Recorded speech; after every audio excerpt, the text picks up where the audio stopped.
The Victory of Klon by Wilbur S. Peacock. Originally published in Planet Stories, Fall, 1941. Narrated by Tom Trussel. Klon fled from fern to fern like a drifting shadow, circling the new clearing that had been torn in the steamy jungle by the gleaming monster that had come from the eternal fog that clothed his world. He halted now and then, slipped into the stagnant water that covered 9/10 of the planet, and listened for the slightest sound that would warn him of a hidden watcher spying on his movements. Satisfied that he was alone in the jungle swamp, he edged closer to the clearing whose edge was a charred and ragged circle. His lidless eye gleamed phosphorescently in the darkness that never changed, bringing into sharp detail the shadows that were two shades of blackness, for there were no colors on his earth. He slipped over the burned ground, wincing at the bruises given him by the unaccustomed hardness beneath his body. He hissed a bit in anger that he should suffer so, then went rigid as the thing happened again. An amazingly light shadow had suddenly come into being on the roundness of the gleaming visitor from somewhere above. Klon wanted that shadow, wanted that thing that was brighter than anything he had ever seen, and his purpose was to gain it in any way possible. For possession of that light shadow would make him greater than anyone else on the planet, mightier even than Varlock. Klon knew that his time was growing short. The nation would declare their new leader within a very short while, and he knew that possession of that light shadow was the one thing that would assure him of victory over his rival for leadership. His gills opened and closed automatically, involuntary muscles working even when his lungs worked on the damp air. He winced a bit from the lightness of the shadow, for never had his eyes seen one that was so without blackness. And then Klon was at the roundness of the thing, the touch of its coolness sending a thrill of dread through his heart. He moved slowly until it was just below the circle of lightness, then climbed upwards with his sucker discs. Slowly, carefully, instantly ready for flight to safety, he lifted his head until his eye was pressed against the light shadow. He felt tiny pains running through his eye, back into his head and down into his body, but it gave it no heed. For he was seeing something that none other of his race had had the courage to face. He saw things but dimly, and the hideousness of the scene almost made him lose his hold. For nightmarish creatures moved within the gleaming thing, moved on stiff tentacles, gesturing with others, while above, on a thin neck, fanged mouths opened and closed in sickening motions. And the shadows of their skins were of shades of lightness and darkness that were terrifying to Klon's senses that had never met the like before. He gasped audibly, swung back from the circle of lightness, shaking with horror at what he had seen. Inside the gleaming spaceship, 3 men were seated on the collapsible bunks. Kurt Overland, his muscular body unclad except for shorts, was speaking in his even tone. "Well," he said cheerfully, even his steady voice failing to conceal the burning eagerness within him, "we're finally ready. I've just made the last repair on the things broken by landing." Frank Barker grinned at him from across the cell-like room, stretched his 6 feet of blonde-topped, lanky strength happily. "Suits me," he said. "I'm tired of being cooped up in this animated bullet that's been home for so long."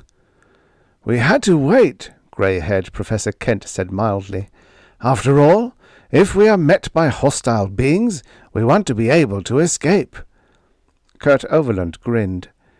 "Maybe you're right, Professor," he said, "but I'd hate to return to Earth and say that we'd been run off before we had a chance to bring back proof of our expedition's success." "That would be a calamity," Barker broke in. Remember what a devil of a time we had getting permission to make this flight through space. The President told me, just before we took off, that because of the many deaths in faulty rockets, a law was being passed to forbid any more flights. He said it was only his influence that made it possible for us to leave Earth on a trip to Venus, and that if we failed to make good, there would probably be no more flights for, possibly, hundreds of years. So, Professor Kent nodded his head, then I am glad that we did not fail, for it is apparent that we are the vanguard of a new phase of our civilization. Kurt Overland stood, flexed his arms. Well, come on, let's go, he said. It's time we took a look around. The three of them slipped into their spacesuits, each of them tight-breathed with eagerness to explore the second of the planets. They were strangely silent as they dressed. Better slip the cover over that radiolite, Professor Kent tried to keep his tone even. There may be poisonous insects outside that will be attracted by it. We will go outside without lights, then switch them on when the port is closed. Frank Barker moved toward the radiolite, slipped the cover over its eternal brightness with a gloved hand. Then he joined the other two at the port. For a long second, the three of them stood shoulder to shoulder. Professor Kent, Kurt Overland said softly, please go first. It is your right that you should be the first to step onto a world made accessible only by your genius.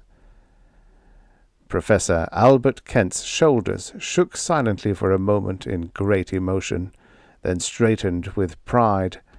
He nodded, swung shut his visor plate, dogged it securely. Barker and Overland followed suit, clicked on their radio receivers. They waited patiently for their leader, knowing the feelings that must have been his at the moment. And then, unsealing the port, clutching the American flag gently in his left hand ready for its planting on Venus, Professor Kent stepped through the port, the first human to land on the veiled planet. Behind him, following with a clumsy speed, came Frank Barker and Kurt Overland. We three, Professor Albert Kent began. Klon dropped from the side of the ship.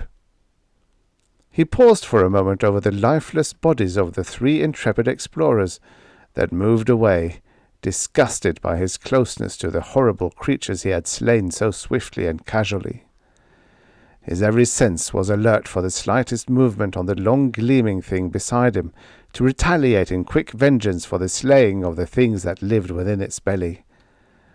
Klon crouched there for moments, then moved toward the ship. He climbed into the port entrance, leaving a thick trail of slime in his wake. He moved eagerly toward the small hole in the opposite wall, his heart thudding with bursting eagerness. He had seen Frank Barker slip the shield over the shadow that was so unlike anything on his Earth, and now he moved through the darkness of the spaceship, slipping surely through a darkness that was natural to him and his fellow creatures. He lifted the small box from its recess, turned and sped from the ship, vague terror and superstition overcoming the courage that had taken so long to build to a white heat. He rushed past the men who slept the eternal sleep before the port of their ship, slipped into the warm water at the edge of the clearing, began his long journey to the meeting place at which a leader would be chosen. He clasped the box close to him as he raced through the swampy jungle, afraid that it might disappear before he could reach his destination. He did not pause to examine his prize, knowing that the time was growing short, feeling certain a longer wait would only make the globe of lightness more thrilling. The people of Klon's nation were gathered in the council clearing, silent as each of the candidates for leader extolled his own virtues and explained his qualification for the position as their leader. Hisses of approval and sounds of disapproval greeted each candidate as he placed himself on the stone at the clearing's center. And then Klon slipped into the clearing. He hissed greetings as he made his way to the central stone. Still clutching the box tightly to his body, he climbed to the top of the stone, faced his nation. A respectful silence fell as his powerful body loomed high in the air over the heads of his people. Klon stood for a moment, silently considering the short speech he intended to make. He caught the glance of Varlock's eye, looked away. His gaze travelled over the clearing, making out familiar features of his people. The crowd was not large, for Klon's nation was a small one. It was large in the sense that no other group on the planet was as large, and it was the only race with useful intelligence. Klon looked at his people, and pride made his heart beat even faster. "I am here to prove to you that I am the mightiest among you," he hissed. "I have here the thing that will prove what I say." He lifted the small box so that everyone could see. A wave of interested hissing grew in sudden applause, then a respectful silence fell again. Klon hesitated for a moment longer, then continued. "I got this thing from the belly of the thing that came from the clouds, killing 3 horrible creatures single-handedly. Thus I have proved that I am clever, brave, and strong." "What is this thing you have brought us, brave Klon?" Varlock's sneering hiss broke in upon Klon's words. "A thing that is like nothing any of you have ever seen. It is a shadow lighter than anything on this world," Klon said proudly, and placed the small box on the rock beside himself. He paused again, knowing the effect his weight would have on his audience. And then he whisked the cover from the radylite, slid from the central stone. The radylite flared with a dazzling gleaming whiteness on the stone, bringing with it a light such as had never penetrated the always-present clouds that veiled Venus. Klon stood proudly to one side, drinking in the hissing applause and hisses of surprise and awe that greeted his showing of the globe of light shadow.